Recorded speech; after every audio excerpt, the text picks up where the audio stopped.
So we're going to go now to retired FBI agent Bobby Chacon. Bobby, what's your reaction to this clemency and to seeing Leonard Peltier out saying that he's going to continue to fight for freedom?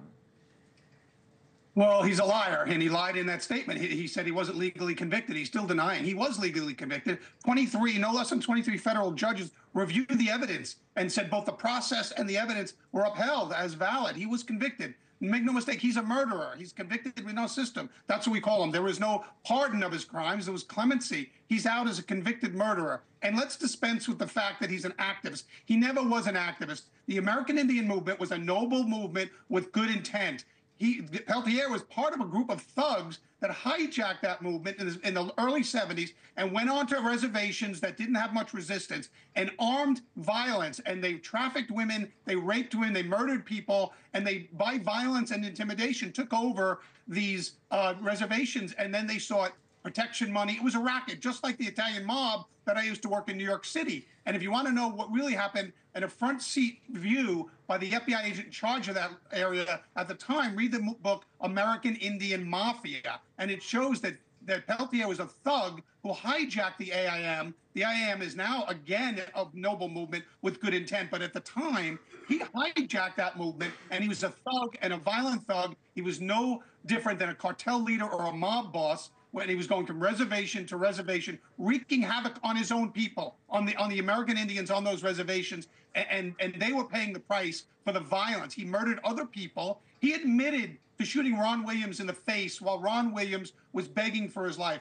Peltier admitted to that, and a witness to that testified to that effect. And Ron Williams's injuries at his autopsy showed that he had an injury to his hand, that a bullet went through his hand. The same bullet was recovered from his skull. So he was begging for his life, as Peltier admitted he was. He said, that MFer begged for his life. I shot him in the face anyway. Those are Peltier's words. And that's the kind of guy he is. He was never an activist until he got in jail. And his only activism, his only true activism, was getting himself out of jail.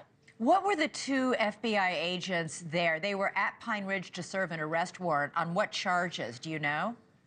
They weren't there for Peltier, in fact. They were there for gun charges on another person that was there. Peltier happened also to have outstanding warrants, because remember, these guys all had warrants for them because they were a violent group, and so they had warrants in Minnesota and in Iowa and different places. So they were there to execute an arrest warrant on somebody else, and Peltier happened to be there when the shootout took place. But Peltier's the one that walked over to these people, and Ron Williams, his family lives in the LA area. The LA office has people that took care of Ron Williams' mom for 50 years until she died, last fall, and she lost a daughter to illness. She lost both her children, and we took care of her. Our office, or certain people in the LA office, took care of her. They were impacted greatly.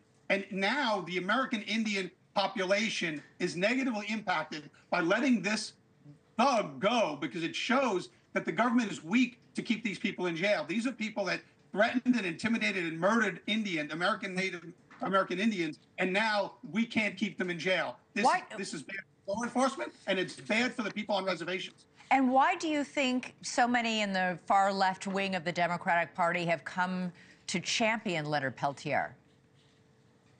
They need a cause. These people need a cause. They need something to get themselves attention. This seemed like the right thing to do. Again, it looks noble on its surface. All you have to do is scratch the surface, and you can see that this guy was a thug that took over the name of the American Indian movement and used it for his own violent purposes. And it's anybody's guess, but sometimes these left-wing Hollywood types they're not the most educated people, and they're just in search of a meaning in their life, and they're in search of a cause to stand up on a soapbox for. All right. Bobby Chacon, thank you for sharing your thoughts with us. I know that a lot of FBI agents and people in the law enforcement community are very upset about his release, and we appreciate you coming on to share why. Thanks for having me.